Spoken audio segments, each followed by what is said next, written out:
you so much for tuning in. I really appreciate that. I think we have some topics tonight, my guest and I, that are going to knock your socks off. We have a lot of interesting topics to present for you.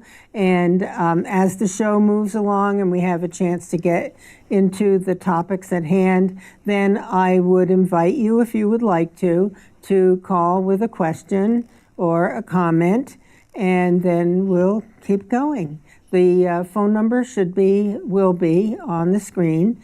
And I'm not going to do my usual intro. I'm just going to welcome my guest. And actually, it's his second time on the program. His name is Lawrence Zupan. Welcome to the program, Lawrence. Good to be here, Linda. Thanks for having me. You're welcome. It's fun. And Lawrence is from Manchester, Vermont. He drove all the way up here, 3 hours, and certainly appreciate that. Oh, happy to do it. And for starters tonight, we heard on the news that Bernie Sanders has announced his candidacy for President of the United States. What do you have to say about that? Well, pretty much an extension of what I had to say when I sat across the table from him in a debate. Yes. Which actually the reason I decided to oppose him for the US Senate is that I felt that he represented a system of belief and ideas for our country that are exactly the opposite of what we need. Yes. And I basically told him that. So today, when he announces that he actually not only wants to be the U.S. Senator again, which he now has been elected to, but he wants to be the President of the United States, it's all the more incumbent upon us to understand what the implications of a president by his name would be. Mm-hmm. And I'm going to lay it out for you. Good. The United States of America and its glorious American Revolution was founded on the basic premise that all men are endowed by their Creator with certain unalienable rights. That's that right. Among these are life, liberty, and the pursuit of happiness. Mm-hmm. And the Constitution, which was meant to codify the possibilities for people to live in accordance with the pursuit of life, liberty, and happiness, mm-hmm. was designed to enshrine the rights that the Declaration made all these men fight and die for. Now, shortly after the successful American Revolution, there were many attempts to reverse the effects of the revolution. In other words, to take away the liberty that Americans had earned. For example, the Jacobins who put on the French Revolution, which resulted in a reign of tyranny, were trying to export back to us a tyrannical form of government and overthrow George Washington in the earliest phases post-revolution. Then the War of 1812, where the British still hadn't really accepted that we were completely separate, but they did shortly after that. That was another attempt to change the course of history. Now, an interesting thing happened after the War of 1812. In the 20s and 30s and 40s, the United States of America, because of its glorious foundations of liberty and freedom and the Constitution that protected people from its own government, started to grow into a robust entity which caught the attention of the whole world. So it was no coincidence that in 1846, the enemy of all things American, the Communist Manifesto, was produced by Karl Marx, who had too much time on his hands because he didn't work for a living and was supported by Engels. So that Communist Manifesto was a direct counterpoint to life, liberty, and the pursuit of happiness. And you can trace the stream of thought into New York City, into America, of the insidious metastasis of the idea that government and its collectivist wisdom is supposed to take care of Americans and people of all countries, rather than the people themselves in a free structure where they could thrive and expand their horizons. Absolutely. So that was the milieu into which, in New York City, a certain Bernie Sanders was born, and I was born some years later. But there was a similar kind of background because we were both born in socialist-leaning families of Jewish American immigrants from Eastern Europe. And fortunately for me, I outgrew the infatuation with socialism. Unfortunately for Bernie Sanders and the rest of our country, He never outgrew it, but has made it his lifetime mission to not only worship and adore the Soviet Union and its communist system, which he euphemistically refers to as socialism because the poison goes down more easily, but also to promulgate this insidious lie that socialism is actually for the benefit of the people into America. And I told him when I was face to face with him, I said, Senator Sanders, why would you want to take a system that has just destroyed the most prosperous South American country, Venezuela, as well as every other country it's touched, and bring that to the fair shores of America and Vermont? I think that that's a wrong idea. So he just blustered that I ought to use a different example. I said, well, why? Because 5 years ago, you were championing Venezuela as a wonderful socialist miracle. So what we have now and what we've had in the last several years, you must give Senator Sanders his due about the success he's had, even though the success could ultimately prove the downfall of America. He succeeded in moving the entire Democratic Party 10 giant steps to the left so that the new candidates that have come in, like AOC and Omar, and now every Democratic candidate is fighting over themselves who can be more socialist. Elizabeth Warren just came out yesterday with a new socialist left-wing plank in an effort to distance herself further to the left. Now, I don't blame them. They're just, well, I do, but I understand them. They're all aspiring to the presidency and believe that they need to prove their socialist bona fides in order to be nominated. That perverse kind of success, where you have to be more socialist than the next guy in order to get the Democratic nomination, I lay that perverse success at the feet of Bernie Sanders, because he has driven that agenda, starting most noticeably with his 2016 run for president. So what is particularly concerning is he's automatically, in my estimation, now the front runner of the Democratic Party. And God forbid he should actually oppose and his ideas, despite his ideas, win the election. I believe it will be the demise of the United States of America, which you could say that was his plan all along, or you could give him the benefit of the doubt and say he really believes that it's for the good of all people for us to turn into a socialist country, all in all. But this collectivism and this destructiveness of socialism has to be steadfastly rebuffed, rebuked, and defeated everywhere it turns its head. We're past the point where we can use polite euphemisms and just sort of look the other way and say, they're so crazy that it's just going to fall down, because too many people have bought into the lie that socialism really is something that benefits the people. Do you think that the reason why people are buying into the socialist rhetoric is because they don't truly understand the founding principles of our country and why, even though our country isn't perfect, we have a foundation that can be to the benefit of all. I think you put your finger on it. But it takes a heck of a lot of work. It takes, work ethic and having goals and taking the opportunity that you've been given by the people who sacrificed so much in the early years of this nation to give us the rights and the opportunities that we have. And so our job as adults, parents, grandparents, what have you, friends, neighbors, aunts, uncles, to work toward making sure that our youth, who are the future of this country, have a healthy grasp of what they are given here. And I think our school systems are having a hard time with that.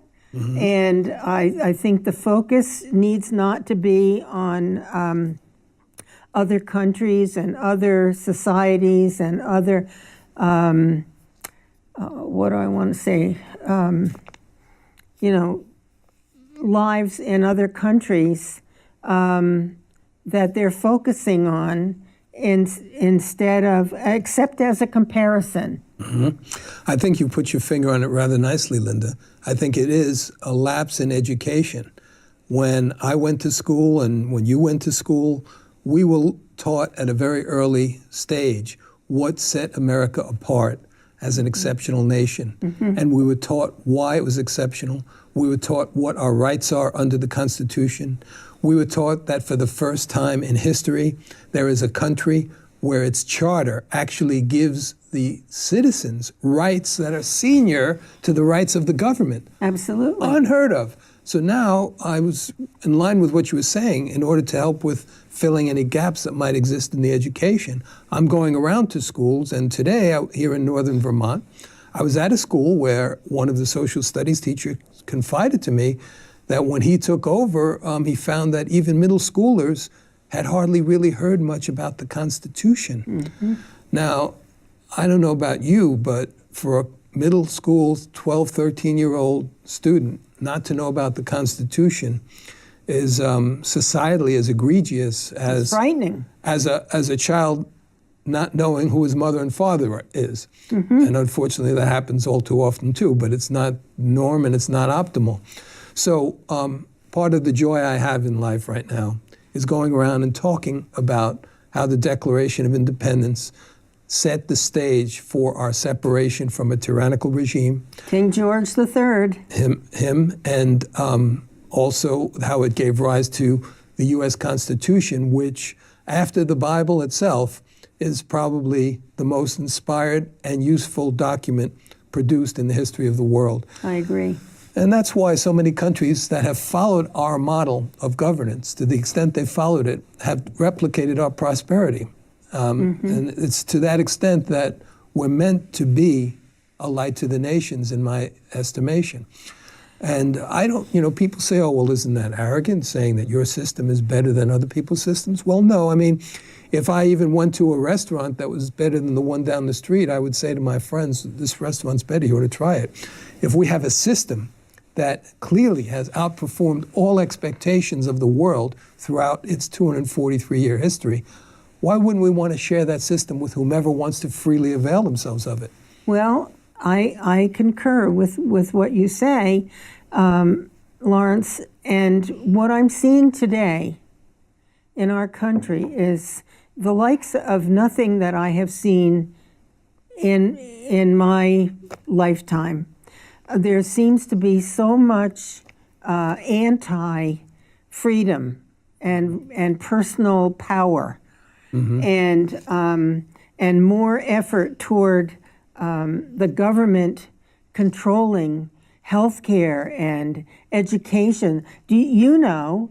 I know you know that in the U.S. Constitution there is no power listed for the federal government to have authority over either education or health care. Those are statewide and individual functions. You're right. Well, government and anything that's given power tends to expand its power. That's why the Constitution exists, to put checks and balances on the power of federal government. However, what's happened over a course of many, many decades is that the accretion of power by politicians, since it accrues to them, they don't tend to put the Constitution on the front burner, but allow these additional overlays of bureaucratic organizations like the Department of Education, Health, Human Services. One could only estimate how much good could be done with the money spent on those two cabinets if that money were returned to the taxpayers from whence it came. Because we all know that the government only has money in two ways. One, it taxes it, or one, it borrows money that gets printed for it and puts the government and the people of the country in further debt. So we need to also return to the same type of sanity that every head of a household has. Every head of a household knows that if he spends more than he takes in, or he's in trouble. And if he does that too many months in a row, he's going to lose everything. We've been doing it many, many years in a row, and we have to reverse that trend, and we have to start living within our means. $22 trillion in debt. Where's the audit? Yeah. Who's auditing government? Nobody audits government. The Congress passes a budget, which is a deficit budget, and then it becomes reality, and the deficit grows and grows and grows. Which makes this nation vulnerable. Very vulnerable. And this deficit can't continue forever. And this, I might add, as you will probably agree, is not a partisan issue. This is an issue for both Democrats and Republicans who have to be concerned about it. I can remember a Democrat in the 70s who humorously said, oh, another billion here, another billion there. Pretty soon you're talking about real money. Yeah. Now it's another trillion there, another trillion there. Pretty soon you're talking about real money. So it's frightening. One of the wonderful principles that I've discovered in life is the closer you keep the dollars earned to the person who earned it, the less waste there is. Mm-hmm. The more you remove the money from the person who actually worked for it, the more careless, reckless spending there is. Another good argument for keeping the money in the hands of the people who earned it. Absolutely. If you don't have the money, don't spend it. That's my philosophy. You know, I'm very careful. And so you probably got an 800 credit rating and no debt? Yeah. Yeah, I know that. I could tell. And the United States of America only has as high a credit rating as it does because it's living on its past glory when we were not a debtor nation. We used to be the greatest creditor nation in the world. In other words, we had the biggest operating surplus. And now we owe more money than any other country in the history of the world. It's got to stop. It's irresponsible. To say the least. That's a polite term. The people in the House of Representatives control the purse. Yeah. They control the purse. If that's control, I wouldn't like to see what lack of control is. Yeah. Well, you know, I do appreciate your being here to discuss this, because these are things that I think about all the time. Mm-hmm. I want this country to be strong, mm-hmm. and our people to be satisfied and productive and happy, and teach their children the founding principles that are so fundamental to what made this country great in the first place. And I'm so glad you have the commitment to do that. Well, what else is more important except loving the people in your life? And part of that is teaching them principles. Right, right. You know, speaking of love, I mean, I grew up loving America. I still love America. And I even said to, I said to one of the commentators when I was being interviewed during the campaign, when I was running against Senator Sanders, I said, I would love to hear Bernie Sanders say, I have always loved America, I do love America, and I always will love America. Because those are words that I would love to hear come out of his mouth. I knew they probably wouldn't. Of course, then the commentator misquoted me and said, you said that Senator Sanders doesn't love America. I said, no. I said, I believe he loves socialism more than America based on what he talks about the most. I said I would invite him again to say, I love America, I have always loved America, and I always will love America. Senator Sanders, go ahead and say it. Somehow he never did. So here's the reason, here's the thing that's got me fired up. Everything that I love about the United States of America, its principles, the fact that my Jewish grandparents came here and were allowed into the country and built a family and a livelihood that grew into a beautiful offspring. I'm talking about my cousins and my brother, of course, and a whole family that prospered here, in the freedom and the welcoming that we had is something I'm tremendously grateful for. Now, and the principles that make it possible all stem from the Constitution. And I believe that Bernie Sanders, in his quest to overlay a system of socialism on the United States of America, is the enemy of everything that I have loved about America, everything I grew up appreciating about America, and everything that's worth preserving. Well, that's why, let me just finish this one point. I feel that Bernie Sanders has proven to be the most dangerous person in America today, because his lifetime commitment is to convert us into a socialist system, and he's been very successful so far. Well, Bernie Sanders is fascinating because he's the only person I know who went, when he came to Burlington as a young man, he was delivered welfare checks by a friend of mine's husband who worked for the post office. Okay? Now, so Bernie went from welfare to wealthy, all on the backs of the taxpayers in one way or another. Now, that's pretty clever. Right. Well, I said to Senator Sanders when I was asking him a question during the debate, I said, so Senator Sanders, now that you've become a millionaire, you know, the kind of class of people you love to talk against, now you only put down billionaires, I know, but now that you're a millionaire, what advice would you give to all of the aspiring young Vermonters who would love to be as prosperous as you've become in our capitalist system? I enjoyed so much asking him that question. So he went, well, Mr. Zupan, I wrote a book. And then he went on, and you wouldn't believe it. It sounded like there was Bernie Sanders, the self-professed socialist, hawking his book for the next 3 minutes on television like it was an infomercial. I said, this is glorious. You know, he's become an arch capitalist, even while talking about the joys and glories of socialism, which are non-existent. Well, my understanding, Lawrence, is that in some of these socialist countries, you get free health care, such as it is, all right?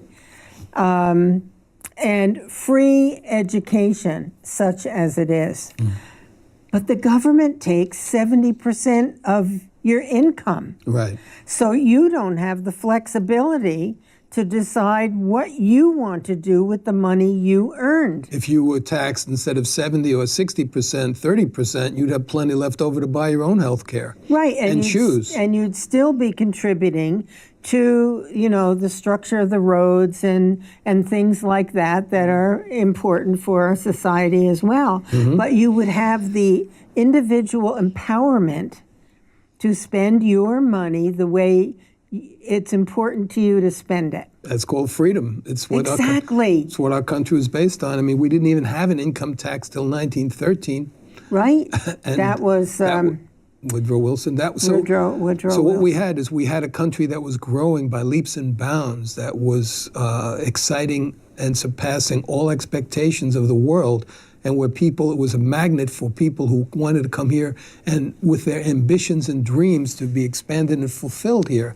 And that excitement and enthusiasm was curtailed by the taxation system and the government printing of money, which has raised the inflation to the point where those same 1913 dollars are only worth 2 or 3 cents today.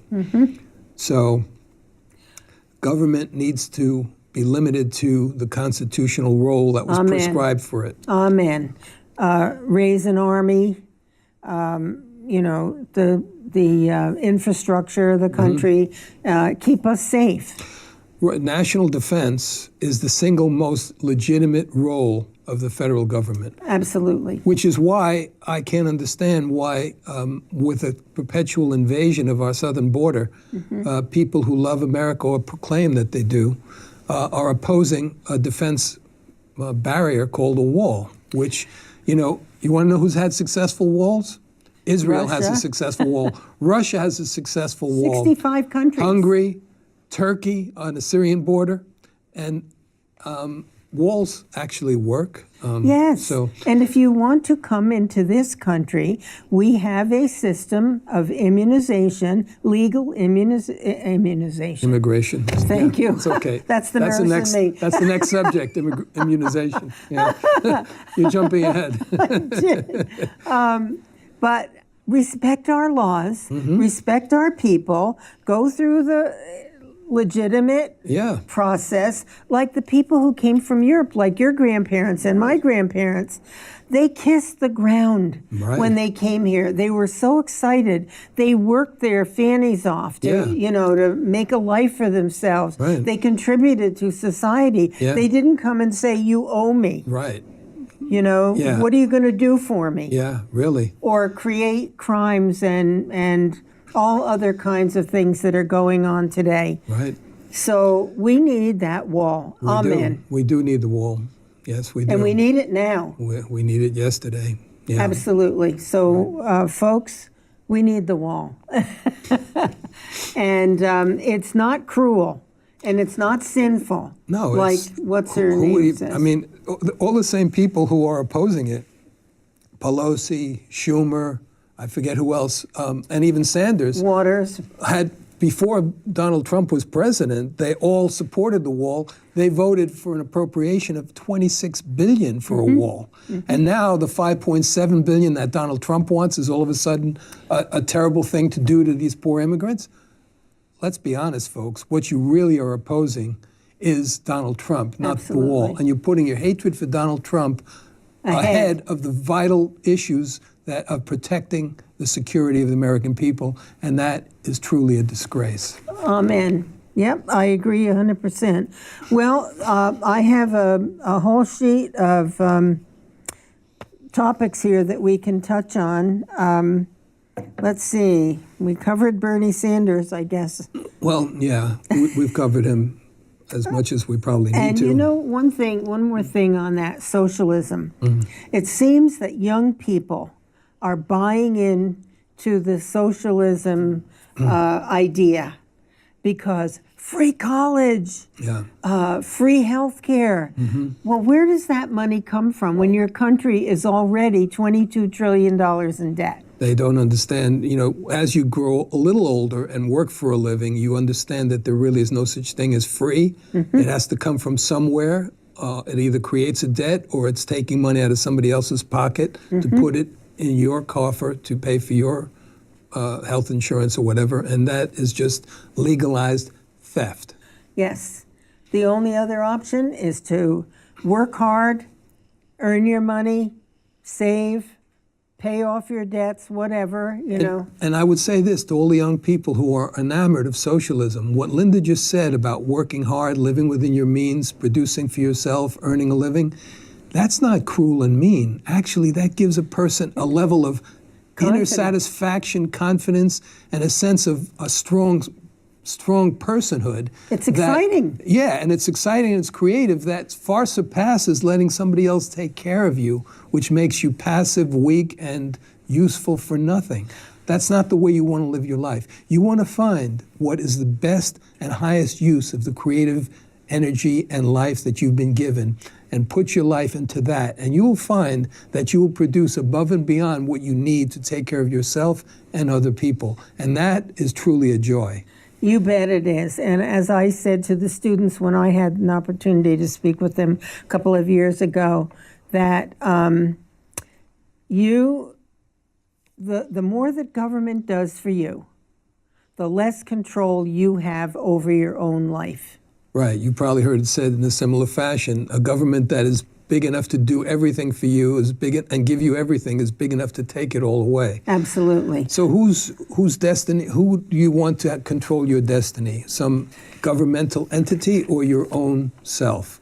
Me. I know what I choose. And it's really satisfying. It certainly is. And we need to try, as you know, Lawrence, to instill in young people the benefits of a work ethic and a sense of accomplishment and the excitement that comes from having successes in life. Right. You know, right. And there are times when we fall back, but you have to have enough get up and go in your own beliefs of yourself. Yeah. That you can get back on that train. You know, if I may use a metaphor, since it's almost spring, of course here in northern Vermont, maybe not, but since you use the metaphor of the seed that's planted 3-4 inches in the ground, and then it sprouts and it pushes through the earth. And in the process of pushing up through the earth to find the sunlight, it gets strong and grows. That resistance grows so that by the time that little shoot pokes its head above the ground,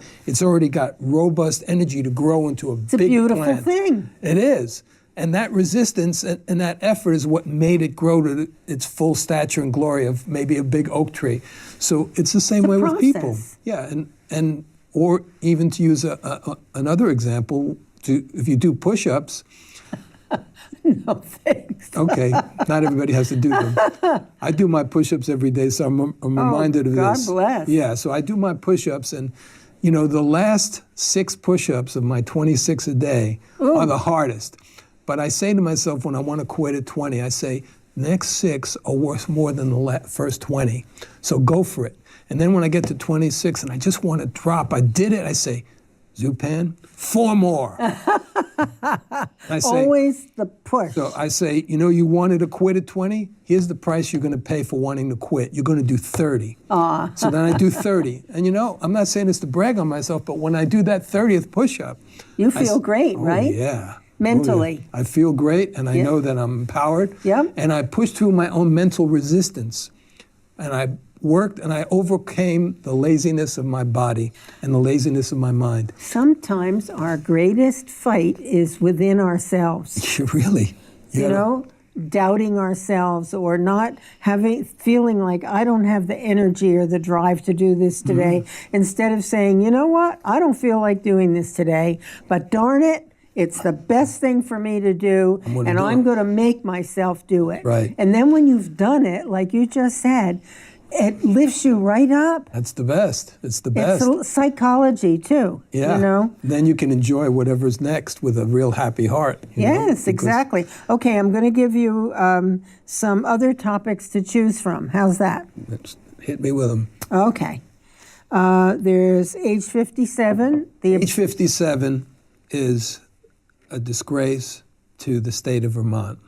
If age 57 is passed, which is a bill that legitimizes and legalizes abortion right up into the point where the baby is actually in the birth canal, where the fully formed baby that's been viable for 3-4 months or more long by that time is actually able to be killed in a way that's too gruesome for me to discuss on TV. I did it at the debate, and I shocked too many people, so I promised I wouldn't necessarily do it again. But let's just say that when you kill a baby that's 9 months old, it's not a pretty picture. It's murder. It's murder. So we're about, as a society, we're having our legislators sitting there in their well-dressed, combed self sense of who they are in this beautiful legislative chamber, getting ready to turn that legislative chamber into an execution chamber for babies in this state. My friend, you don't have to be automatically pro-life if you're pro-choice to oppose this bill. You could even stay pro-choice and say, I'm not going to allow my representative not to hear from me about a bill that would kill the babies in their 2nd and 3rd trimester when they're completely viable human beings. I'm not going to allow it to happen. And there's many other provisions in this bill that are almost as heinous. But this is the main one to focus on so as not to overload people. So I urge you, if you think it's wrong to kill a baby in the 2nd and 3rd trimester, never mind the argument that it's not done that often. Okay, so somebody comes into your home and only kills one family member every 10 years, that's okay?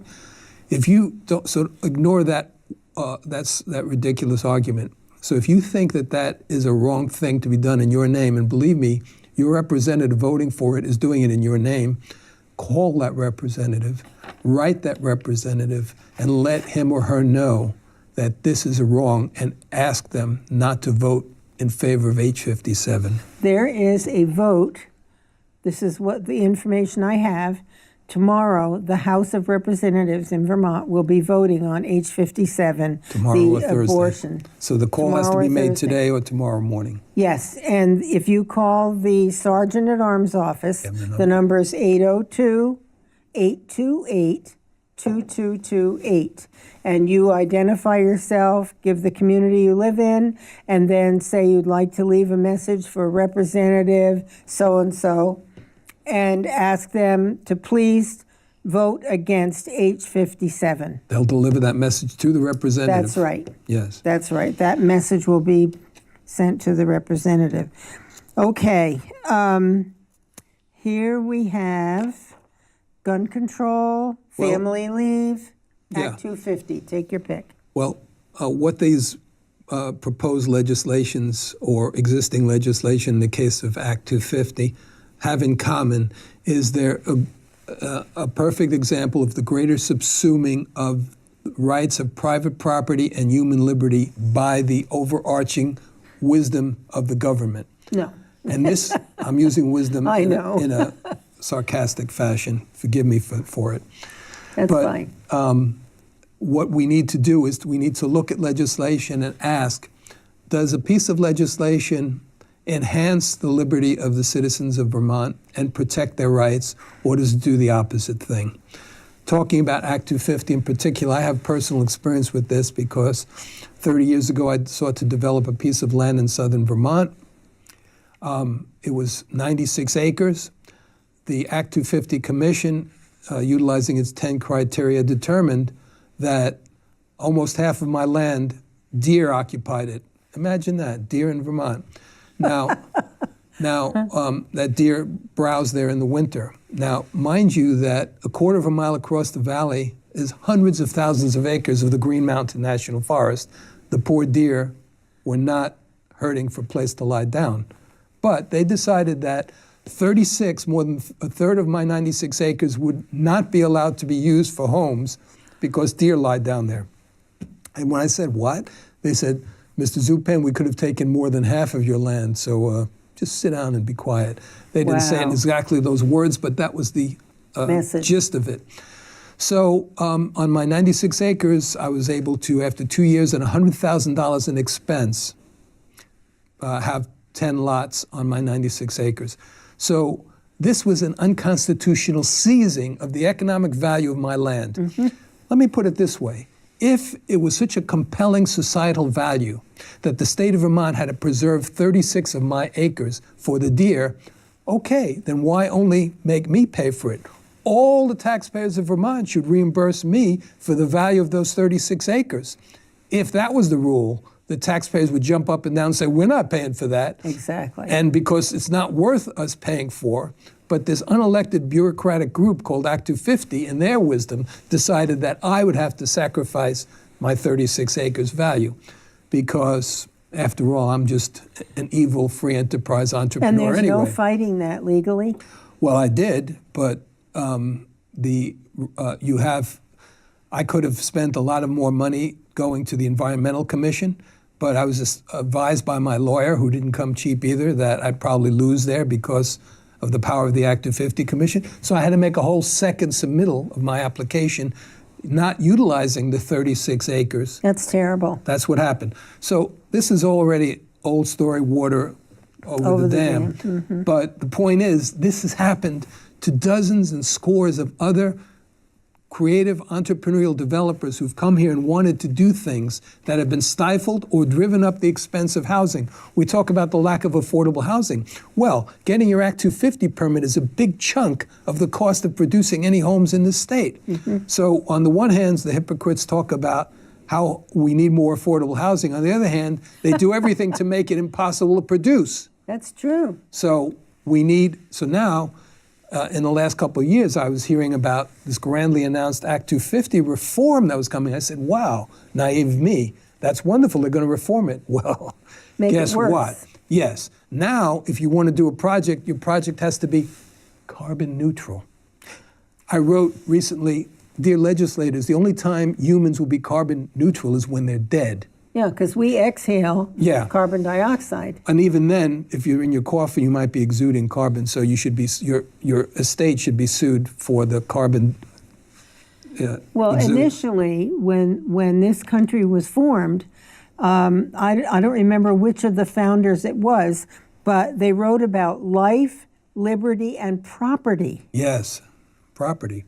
If you purchase the property, then you should be able, within, realistic margins. You're hitting an important point. There's no coincidence that the seizure of property by the government in these various forms, like Act 250, and socialism are directly tied together. Absolutely. Because socialism directly subsumes or grabs the power of private property and either owns its productive value or owns it outright. And Act 250 is another socialist measure dressed up as environmental stewardship. And that's been the story for a long time.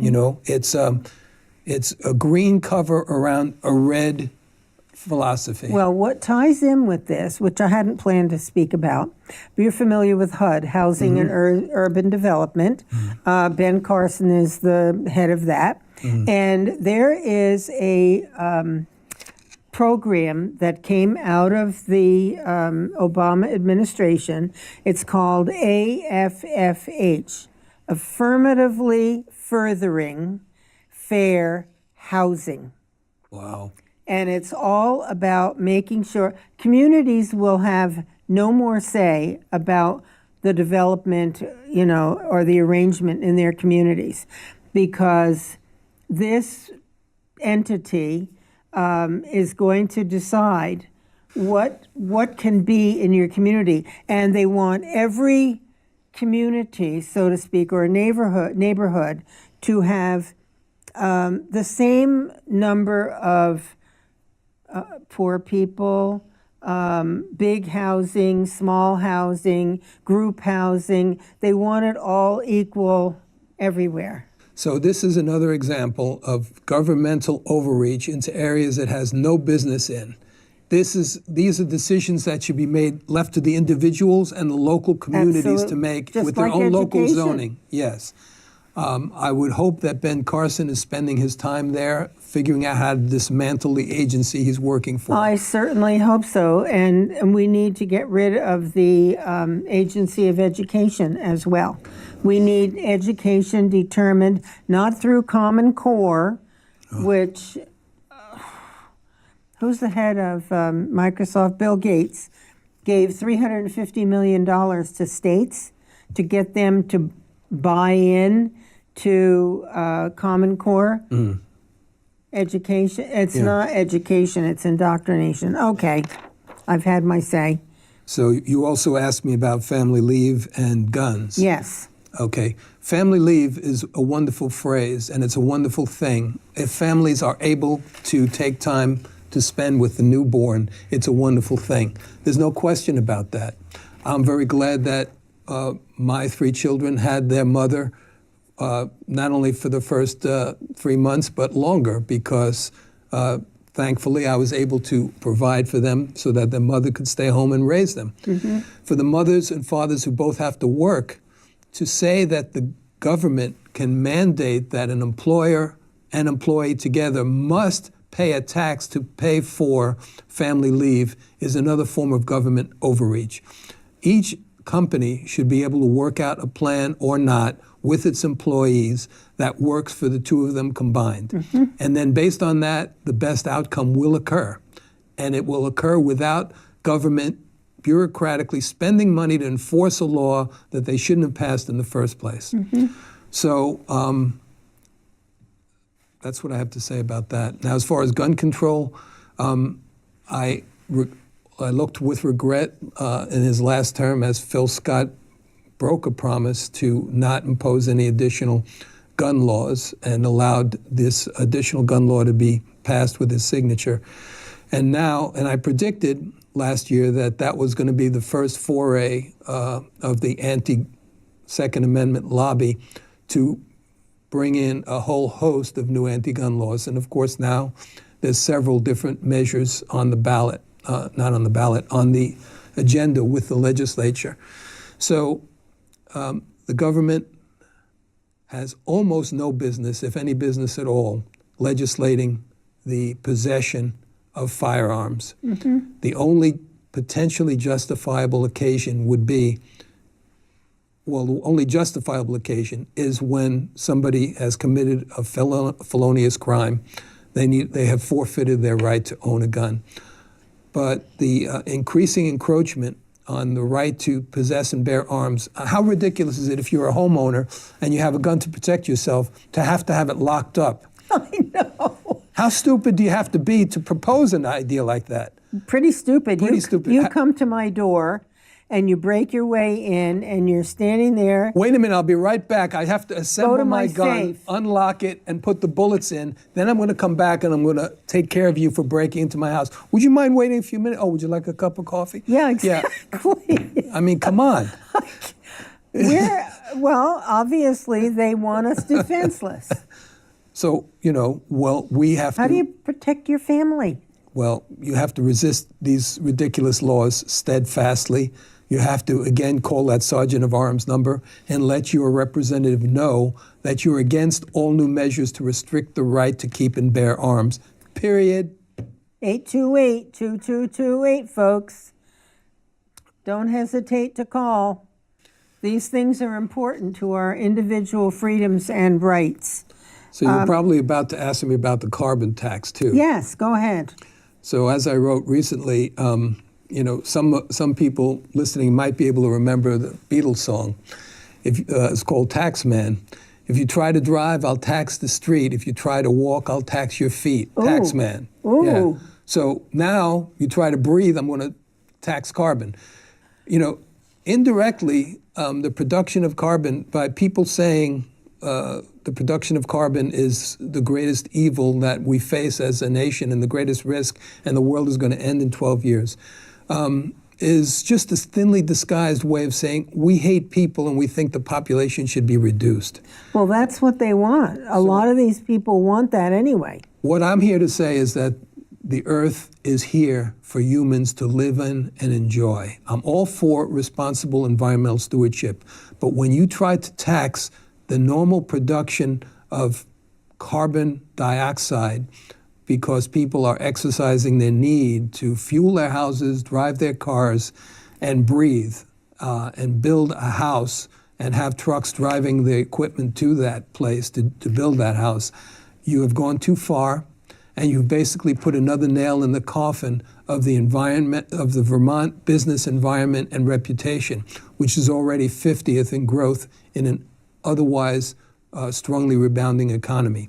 So the carbon tax and its ugly little cousin, the cap and trade system, has to be steadfastly resisted by all people who think, work, and breathe for a living.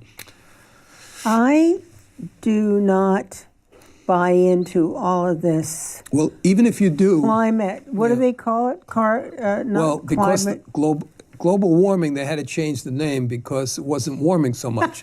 So now they found another term, climate change. So whether the climate change is one way or the other, see, I told you. Yeah, of course it's going to change. It's natural. Yeah, it's nature. Okay, so, I remember the cover of Newsweek in 1975. Wow. Global cooling. It was the big threat of the decade. We had an ice age once. So now it's global warming. Now that didn't work. It's climate change. But look, even if you are a complete believer in the perils of climate change, I'll let you keep that idea and not even argue with you, but I have some good news for you that I'd like to share with you. Go. If the government stays out of the way of the new technologies that are emerging and stops picking favorites and subsidizing failed solar energy companies and subsidizing and picking and choosing, and lets competition and innovation have a free rein, we will probably exceed the expectations of even the most devout climate change enthusiast by the speed at which we will produce new forms of energy that will allow us to actually produce electric cars that people really can afford to and want to buy, or new systems of heating our homes that actually are economically viable without tax subsidies paid by the ratepayers. So if you are concerned about global warming, climate change, then tell your legislators to stop picking favorites, to stop subsidizing the solar power industry. Because let's look at it like this. If you're a solar power company, and whether you make a profit or not with your own efforts, the state is going to subsidize your production of solar power equipment. Where's your urge? Where's your impetus to improve your product, to innovate, to produce something that's actually going to exceed what you have now? It's not there. You lie flat and collect your taxpayers' subsidized checks. So we need to get the government out of the energy business. We need to stop letting them subsidize solar power. And by the way, I wouldn't mind at all if the government stopped subsidizing oil companies as well, which I think is as much a scandal. So I'm not left or right on this issue. I'm for free enterprise, not subsidizing the big oil companies, not subsidizing the solar companies, but unleash the genius, the brilliance of the American inventor, which has always given us products that have been the envy and the leadership of the world. The radio, the TV, vacuum cleaner, washer, dryer, radio, cell phone, you name it, everything that we produced has come from the unleashed genius of the American creative spirit. Do you know who is producing the bulk of the solar panels? It's China. China, yeah. And they're not using them there, but they're selling them to us. Yeah. Who's behind this? I'm not sure, but I'm glad that finally we have a president in the White House who is calling to task the trade imbalance with China. Absolutely. And the way we have been taken advantage of for so many decades. And I've been a businessman, I've been in international trade. I did business with China in 1980 before it was even fashionable. And I've seen firsthand the way that we have been taken advantage of. And I'm not even talking about the theft of intellectual property. Oh, that's I'm not even terrible. talking about their insisting that a company that comes there has to share their technology with them and that they then build it and sell to us. Absolutely. I'm not even talking about those things. You know, there's another thing that really is disturbing, and that is that, again, under the Obama administration, there was a concerted effort to penalize chaplains in the military. And the use of the word Jesus or to use the Bible. This is a direct stepping on the First Amendment, the Yes. freedom of religion. Yes, and they're penalizing these people. This is a travesty. I know. This is a disgrace. No Bibles in the military hospitals. Imagine. Imagine if you were out in the field in some battle somewhere and you're injured and your fellow soldiers get you to a little bit of a safe place, and there's a chaplain there, and he starts to tend to you. And when do you need that more than when you're in a treacherous situation? I have But to they're laugh. Or I'd cry. I penalizing- have to laugh, or else I'd cry to hear about these things again. I know about these things, and that's why. I mean, there's so much evil from the past to talk about, but fortunately, that has passed, and we have a president in the White House who But is they're encouraging. still doing this. Okay, well, that has to be vehemently opposed on a legislative basis. That has to be Absolutely. fought. Well, much closer to home, we have a congressperson named Phil Baruth who's trying to tell homeschoolers that anybody who has anything to do with your homeschoolers has to have a background check. Now, what's up with that? Somebody wants to give you a piano lesson, you want to aggregate with other homeschool moms and dads, you have to do background checks. This is another attempt to further centralize education into the public school system and to put more untenable burdens on people who want to privately school their children or homeschool their children. And it needs to be steadfastly resisted as the unconstitutional tyranny that it is. Phil Baruth, you ought to be ashamed of yourself for even suggesting such an idea. We had here in Franklin County, and perhaps through other parts of the state, wonderful daycares, private daycares, where, let's say, I had a couple of small children, but I was working, and so a neighbor of mine had set up a daycare. I trusted my neighbor. You know, a few other people were having their children go to her nice little daycare, and they've driven them with regulations. They have driven them out of business so that they can have all of the children go to preschool in the school system. Okay? Yeah, it's more governmental control of what the children are taught and indoctrinated Absolutely. with. 3- and 4-year-olds need the indoctrination of the government even less than 5-year-olds. Exactly. What they need is their parents or people that their parents want to put them with. Well, here's another thing that I have come upon. In a number of schools in this country, under Common Core, they're teaching them about Buddhism, okay, versus the Lord's Prayer, all right? 3.3 million tax dollars to indoctrinate our children and grandchildren with Buddhist dogma. They call it mindfulness. And they have them sitting on tables with their hands like this and their eyes closed and their legs crossed. And imagine the state requiring students to recite the Lord's Prayer in the classroom. Right. Well, the hypocrisy and the double standard is mind-bogglingly unbelievable, because these same people who are bringing Buddhism and Islam teaching into the public schools are the first ones to say, you can't talk about Christianity or Judaism here because we have separation of church and state. Right. Well, now, how does that work when you're bringing Buddhism and Islam into the schools? And not only that, they're not teaching it from an historical perspective as from an academic standpoint. They're teaching the practice of Islam and Buddhism. And that is something that is beyond the pale and needs to be uprooted and tossed in the ash bin of history as quickly as possible. I agree. We're down to the last 4 minutes, so time flies when you're having a great time. Yes, ma'am. What about marijuana causing schizophrenia and depression in young people whose brains are not yet fully developed, and they're more susceptible to the very dangerous negative effects of marijuana? Well, I think it's a travesty that we have turned a drug that is so dangerous into something that is welcomed and embraced with both arms by well-dressed legislators who are pretending that it's all in the public interest.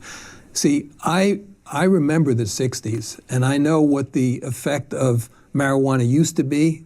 It had about 2% of the, I just forgot the name of the active drug, hydrocannabinol. Now it's more like 25%. Yes. The drug is 10, 15 times more powerful than it was in the bad old days. Absolutely. So we're not even talking about the same thing. We're talking about something that is a very powerful psychoactive substance with unpredictable results, and this cannot turn out well. And if you don't believe me, call up anybody who lives in Colorado and call up the taxpayers in Colorado and ask them how many more people they know that have died in automobile accidents. Yes. And how much the much-touted tax benefits to the government really have materialized. Compared with the costs, right? The societal costs and the actual costs, cash costs. And we need to reverse ourselves on this. We need to turn back from a disastrous decision. If I make a decision that I'm aware was disastrous, in my personal life, fortunately, I haven't made any lately, but if I ever did, I would first stop and say, wait a minute, how do I go back to where I started and start over and fix what I did? That's what we need to do with this marijuana recreational use. Now, let me hasten to say, I'm not opposed to ongoing research in the non-psychoactive cannabidiol component of marijuana, which does have some promising medical uses that have been borne out with fairly substantial CBD research. oil. CBD oil. All of that has to be differentiated from, and those who promote marijuana try to blur it. Like, yeah, are you against medical research of marijuana? No, I'm not. I'm against smoking and ingesting psychoactive marijuana and encouraging our young people to destroy their lives with it. That's what I'm against. I couldn't agree more.